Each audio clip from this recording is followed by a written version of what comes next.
We are back like we never left. What is good, guys? Thank you guys for taking the time to tune in today. If you are new to the channel, my name is Weav, and here on my channel, we discuss personal development. We talk about your careers, whether you are in regular business in corporate America or entrepreneur, and we also talk about relationships. Today, we are going to talk about how your selfishness is making your relationships suffer. Before I dive in, make sure you hit that subscribe button and that bell notification down bottom right down here so you can become officially a part of the squad. Now, without any further ado, I'm ready to get into it, so let's do it right now. Our relationships, be it through business, love life, or your social circles, to each of us, they are all important. But one of the things we fail to understand when our relationships suffer is that a lot of times, it's not always on the other person. It's mainly because of our selfishness. Let me explain. If you're in a relationship with a spouse or a girlfriend or boyfriend, think about the average conversation of, how was your day? How was your day is a simple enough question, right? It's an easy question for you to ask if you're speaking to somebody, whether it be over the phone or in person. Well, typically, if you have been together, I'd say for probably 6 months or so, those types of conversations become a daily thing, right? And obviously, it probably becomes a little stale. And not stale because you genuinely don't care about them or love them.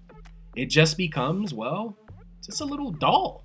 And you probably have a general idea of the answer that they're going to give you by now, right? If you've been together for a while.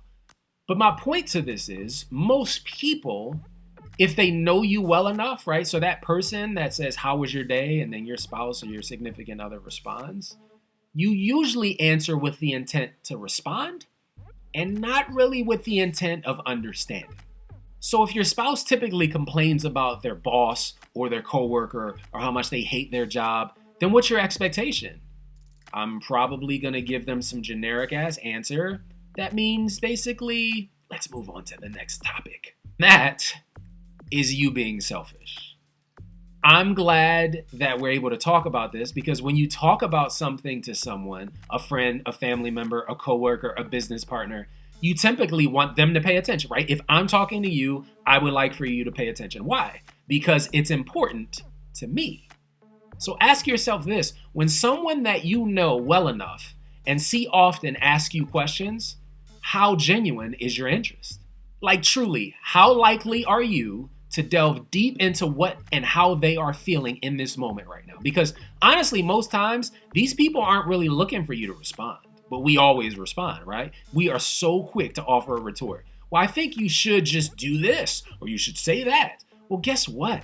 That's not honestly all the time what they're looking for. Your wife was just looking for you to listen and understand. Your husband was just trying to vent to you. Your auntie, she just needed a shoulder to lean and cry on right now. So put your selfishness aside and care more about their day, care more about what their answer is than your own. And how do you do that? Well, you ask more questions. You genuinely try to understand where they're coming from, because to you, maybe like the way you're hearing it, maybe their boss doesn't sound like such a bad guy.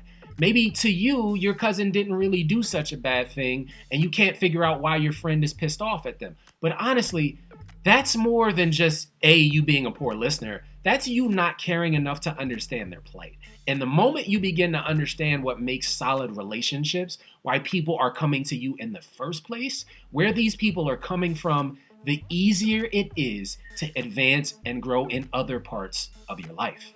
How so, Weav? Well, if you're great listening to your spouse, then won't that make it easier for you to listen to your boss or a peer or a business partner or a family member or your kids or your professor or even your mailman? It just creates the impression that, wow, this guy or girl truly cares about me and cares enough to listen, which is why you have 2 ears and 1 mouth, to just be there.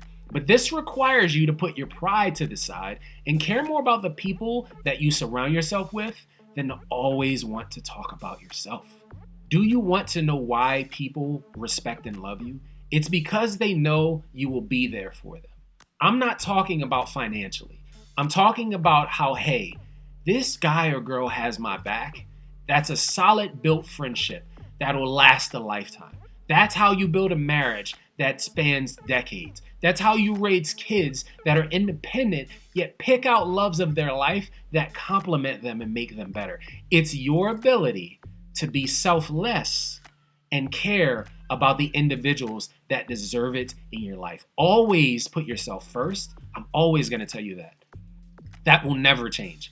But try being more selfless when it comes to nurturing and growing the relationships that you're currently a part of. Thank you guys for tuning in today. If you are new to the channel, thank you for swinging through. Make sure you hit that subscribe button on your way out. Have an amazing day. And if no one has told you this already, Weav appreciates you. I appreciate you. Stay strong and stay inspired. And as always, before I head out of here, till I see you guys next time, peace.